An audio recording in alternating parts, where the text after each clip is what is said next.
आज है 4 दिसंबर 2024 दिन बुधवार। Welcome back to clean news MP. चलिए देखते हैं मध्य प्रदेश की 25 फटाफट बड़ी खबरों को। इससे पहले आप न्यूज को कहां से देख रहे हैं हमें कमेंट में बताना बिल्कुल ना भूलें। साथ ही हमारे फेसबुक पेज को भी फॉलो करें। फेसबुक पेज का लिंक डिस्क्रिप्शन में दिया गया है। एमपी के सबसे बड़े प्लांट में 2520 मेगावाट बिजली का उत्पादन, मिली एक और उपलब्धि। मध्य प्रदेश में बिजली उत्पादन में श्री सिंगाजी ताप विद्युत गृह दोंगलिया की विशेष ख्याति है। ये Madhya Pradesh power generating company का प्रदेश में सबसे बड़ा ताप विद्युत गृह है। श्री सिंगाजी ताप विद्युत गृह की वर्तमान में बिजली उत्पादन क्षमता 2520 मेगावाट है। सबसे अधिक उत्पादन क्षमता वाला इस विद्युत गृह को एक और अहम उपलब्धि प्राप्त हुई है। श्री सिंगाजी ताप विद्युत परियोजना को प्रतिष्ठित कलिंगा सेफ्टी एक्सीलेंस अवार्ड देने की घोषणा की गई। एमपी में प्राइवेट हॉस्पिटल्स में मनमानी पर बड़ा कदम, अस्पतालों को बताना होगा ट्रीटमेंट और जांच के रेट। इलाज और जांच के नाम पर मनमानी राशि लेने के आरोप लगते रहते हैं। इस पर लगाम लगाने के लिए एमपी में बड़ा कदम उठाया गया। अब प्राइवेट हॉस्पिटल्स को ट्रीटमेंट और जांच के रेट बताने होंगे, जिसके लिए सूची लगाना अनिवार्य कर दिया गया है। प्राइवेट हॉस्पिटल्स में रेट लिस्ट लगाने के निर्देश स्वास्थ्य विभाग के आयुक्त के द्वारा दिए गए। एमपी में बनेगा गीता के पाठ का रिकॉर्ड, सीएम मोहन यादव ने बैठक में जारी किए दिशा निर्देश। मध्य प्रदेश की राजधानी भोपाल के मोतीलाल नेहरू स्टेडियम में 11 दिसंबर को बड़ा विश्व रिकॉर्ड बनने जा रहा है। ये रिकॉर्ड गीता के पाठ का होगा। ये गीता का पाठ गीता जयंती के दिन आयोजित किया जाएगा, जिसमें देश भर से आए हजारों आचार्य शामिल होंगे।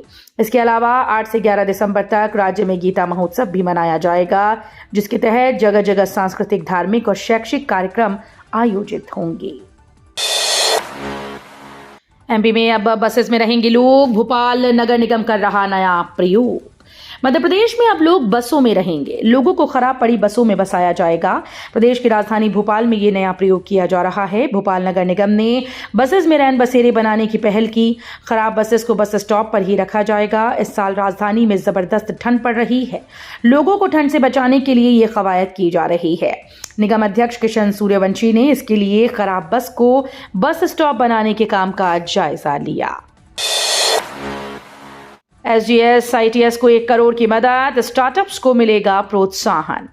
एसजीएस आईटीएस इंक्यूबेशन फोरम ने हिंदुस्तान एरोनॉटिक्स लिमिटेड विमान प्रभाग नासिक के साथ एक समझौता ज्ञापन पर हस्ताक्षर किए। इस समझौते के तहत एचएएल की कॉर्पोरेट सोशल रिस्पॉन्सिबिलिटी पहल के अंतर्गत एसजीएस आईटीएस को 1 करोड़ मूल्य के उपकरण, फैब्रिकेशन लैब, डाइज और डिजाइन रूम्स के लिए प्रदान किए जाएंगे। किसानों के लिए खुशखबरी, मिलेट्स खरीदे बगैर 3,900 रुपए प्रति हेक्टेयर बोनस देगी एमपी सरकार। मध्य प्रदेश सरकार किसानों से कोदो कुछ की खरीद नहीं पाई। ऐसे में मोहन सरकार ने मिलेट्स खरीदे बिना ही कृषकों को बोनस देने का फैसला लिया। किसानों को 3,900 रुपए प्रति हेक्टेयर का बोनस दिया जाएगा। राज्य सरकार किसानों को करीब 40 करोड़ रुपए बोनस देगी। एमपी विधानसभा शीतकालीन सत्र में स्कूल शिक्षा विभाग के अफसरों की लगेगी ड्यूटी।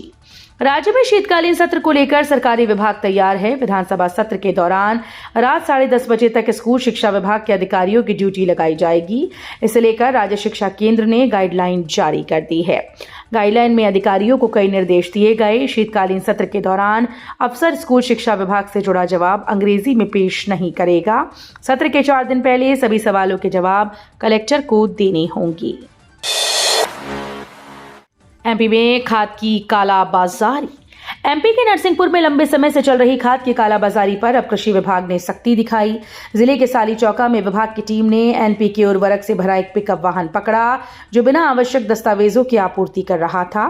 वाहन चालक और विक्रेता द्वारा उचित दस्तावेज न देने पर कृषि विभाग ने पिकअप वाहन को साली चौका थाने पहुंचाया और पंचनामे की कार्यवाही की। पीएचडी एडमिशन में फेरबदल, जून में हुई नेट के अभ्यर्थी करवा सकेंगे रजिस्ट्रेशन। देवी अहिल्या विश्वविद्यालय की पीएचडी प्रक्रिया का सस्पेंस खत्म हो गया। 24 विषयों के लिए 25 नवंबर से रजिस्ट्रेशन आरंभ हुए। उनमें उन्हीं प्रत्याशियों को पात्रता रहेगी जिन्होंने जून 2024 की नेशनल एलिजिबिलिटी टेस्ट में क्वालिफाई किया है। यूनिवर्सिटी का कहना है कि पीएचडी में प्रवेश की नई व्यवस्था जून से शुरू हुई। इस वजह से यूजीसी ने नेट का रिजल्ट उसी के अनुसार तैयार किया है। राजनीति में हर किसी को बड़े पद की लालसा, सब दुखी। राजनीति पर बोले केंद्रीय मंत्री नितिन गडकरी। केंद्रीय मंत्री नितिन गडकरी ने राजनीति को अतृप्त आत्माओं का समुद्र बताया, जहां लोग अक्सर उच्च पदों की चाहत रखते हुए असंतुष्ट रह जाते हैं। ये बात उन्होंने नागपुर में जीवन के 50 गोल्डन रूल के लॉन्च पर कही। गडकरी ने कहा, जीवन समझौतों, मजबूरियों, सीमाओं और विरोधाभासों का खेल है। जीवन के विभिन्न पहलुओं पर विचार करते हुए गडकरी ने कहा कि चुनौतियां हर जगह हैं, चाहे वो पारिवारिक, सामाजिक, राजनीतिक या कॉरपोरेट क्षेत्र हो। भोपाल बिलासपुर एक्सप्रेस 8 दिसंबर को भी नहीं चलेगी। पूर्व में भोपाल बिलासपुर भोपाल एक्सप्रेस ट्रेन को 7 दिसंबर तक के लिए कैंसिल किया गया था, लेकिन अब ये ट्रेन 8 दिसंबर तक के लिए स्थगित की गई। इसकी वजह पश्चिम मध्य रेलवे के जबलपुर मंडल में पथरिया रेलवे स्टेशन पर मेंटेनेंस का कार्य किया जा रहा है। जानकारी के मुताबिक पूर्व में इस ट्रेन को 5-5 ट्रिप के लिए कैंसिल किया गया था, जिसे अब एक ट्रिप और निरस्त करने का निर्णय लिया गया। कालीचरण महाराज का विवादित बयान, नाथूराम गोडसे को बताया महात्मा। अपने बयानों के कारण हमेशा विवादों में रहने वाले कालीचरण महाराज ने एक बार फिर से महात्मा गांधी को लेकर आपत्तिजनक टिप्पणी की। भोपाल में आयोजित एक कार्यक्रम में कालीचरण ने नाथूराम गोडसे को महात्मा बताते हुए महात्मा गांधी को लेकर विवादित बयान दिया। उन्होंने ये भी कहा कि अगर उद्देश्य अच्छा हो तो हत्या करना बुरी बात नहीं, और ये तर्क देते हुए उन्होंने राम जी का भी उदाहरण दिया। कालीचरण के इस बयान के बाद सियासी बयानबाजी भी तेज हो गई है। इस साल में 6 वर्ष का इंतजार हो सकता है खत्म। आरओबी के लिए मिला पहला ब्लॉक। मकरोनिया झांसी रोड पर बन रहे रेलवे ओवरब्रिज के लिए पहला ब्लॉक मिला और करीब 15% कार्य अधिकारियों ने कर दिया। उम्मीद है कि अगले 15 से 20 दिनों में रेलवे अन्य ब्लॉक भी देगा और आरओबी का कार्य जनवरी के पहले ही खत्म हो जाएगा। आरओबी का कार्य पूरा होने से मकरोनिया सदर के करीब 2 लाख से अधिक लोगों को सहूलियत होगी। स्कूल्स के खिलाफ सख्त कार्रवाई पर सशर्त रोक। मध्य प्रदेश हाईकोर्ट ने जबलपुर के आधा दर्जन स्कूल द्वारा दायर याचिकाओं पर सुनवाई करते हुए जिला प्रशासन को जांच पूरी होने तक किसी भी सख्त कार्रवाई से रोक दिया। मुख्य न्यायाधीश सुरेश कुमार कैत और न्यायमूर्ति विवेक जैन की युगल पीठ ने निर्देश दिया कि जांच पूरी होने के बाद ही उसके परिणामों के आधार पर कार्रवाई की जाए। हम नहीं चाहते हिंदू सिख अलग हों, धमकी मिलने के बाद बागेश्वर बाबा का आया बयान। बाबा धीरेन्द्र शास्त्री ने इस पर सफाई दी। उन्होंने कहा कि पंजाब के परवाना जी ने हमें जान से मारने की धमकी दी। मैं ये बताना चाहूंगा कि सरदार हमारे मित्र हैं, हमारे भाई। हमें उनकी तालियां भी स्वीकार हैं और गालियां भी। हम नहीं चाहते कि हिंदू और सिख अलग अलग हों। हरमिंदर साहिब के प्रति हमारी निष्ठा है, सिख गुरुओं के प्रति हमारी अपार श्रद्धा। हम सपने में भी इस तरह का विचार नहीं ला सकते। इंदौर में ठंडी पड़ी पार्किंग और ट्रैफिक आसान करने की मुहिम। इंदौर में दीपावली के पहले शहर में नगर निगम द्वारा छेड़ी गई बिल्डिंग्स में पार्किंग स्थलों से अतिक्रमण हटाने और सड़कों को कब्जों से मुक्त करने की मुहिम ठंडी पड़ गई। सड़कों पर फिर अतिक्रमण है और बिल्डिंग्स के बाहर सड़कों पर वाहनों की पार्किंग हो रही है। शहर में जहां पार्किंग की सबसे ज्यादा परेशानी है, वहां नगर निगम ने सिर्फ नोटिस थमाए, लेकिन एक्शन नहीं हुआ। चुनाव हारने के बावजूद रावत का कैबिनेट दर्जा कायम रखने की तैयारी। विजयपुर उपचुनाव में भाजपा प्रत्याशी और वन मंत्री रामनिवास रावत को कांग्रेस के मुकेश मल्होत्रा के हाथों हार का सामना करना पड़ा। इसके बाद रावत ने वन मंत्री पद से इस्तीफा दिया। हालांकि अब तक उनका इस्तीफा मंजूर नहीं हो पाया। सरकार के सूत्रों के अनुसार सरकार रावत को कैबिनेट दर्जा कायम रखने की तैयारी कर रही है। 5 बार ट्रैफिक रूल तोड़ने पर जब्त होगी गाड़ी। अगर आपने शहर में यातायात नियम तोड़ा और उसका जुर्माना नहीं भरा तो आपको गाड़ी को पुलिस जब्त करेगी, क्योंकि 5 से अधिक बार यातायात नियम को तोड़ने वाले वाहनों चालकों की कुंडली बनाकर तैयार हो गई है। पुलिस इनके पते में समन भिजवा रही है। जुर्माना न भरने वाले वाहन चालकों की मोटरसाइकिल्स भी जब्त की जा रही हैं। बागेश्वर बाबा के बाद मोहन सरकार की मंत्री निकाल रही धार्मिक यात्रा। मध्य प्रदेश में इन दिनों धार्मिक यात्राएं खूब सुर्खियां बटोर रही हैं। बीते दिनों बागेश्वर धाम के पीठाधीश्वर पंडित धीरेन्द्र शास्त्री की हिंदू एकता यात्रा खत्म हुई। अब मोहन सरकार की महिला मंत्री भी धार्मिक यात्रा पर निकली हैं। ये यात्रा सतना जिले के सोहावत से निकलकर मेहर माता मंदिर तक 50 किलोमीटर लंबी यात्रा करेंगी, जो कि 2 दिन में पूरी होगी। अब अचानक से शादियों में पहुंचेंगे अफसर अधिकारी, आपको देंगे ये जरूरी सलाह। आपके यहाँ शादी ब्याह का आयोजन हो, गीत संगीत के बीच आप पारिवारिक कार्यक्रम का आनंद ले रही हों और उसमें अचानक पटवारी, आरआई या अन्य राजस्व के कर्मचारी अफसर पहुंच जाएं तो कैसा हो। हाँ, जिले में ऐसा हो सकता है, खासतौर पर शहर के दूरस्थ अंचल व ग्रामीण क्षेत्रों में। राजस्व महाअभियान के तहत ई-केवाईसी, नक्शा तरमीम, यान बंटान व राजस्व खातों के खसरों को आधार से लिंक करने अब ऐसे ही आयोजनों की पड़ताल की जा रही है।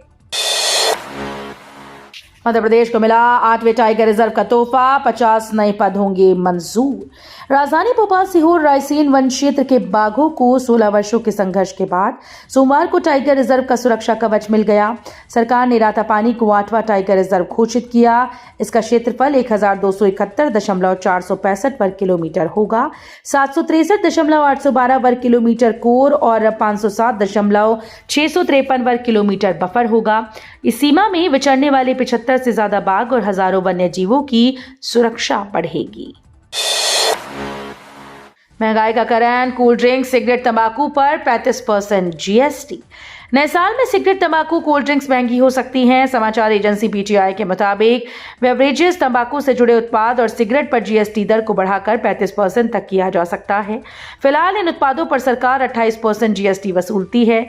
21 दिसंबर को राजस्थान के जैसलमेर में जीएसटी काउंसिल की 55वीं बैठक होने जा रही है, जिसमें इन उत्पादों पर जीएसटी रेट बढ़ाने से जुड़ा आखिरी फैसला लिया जा सकता है।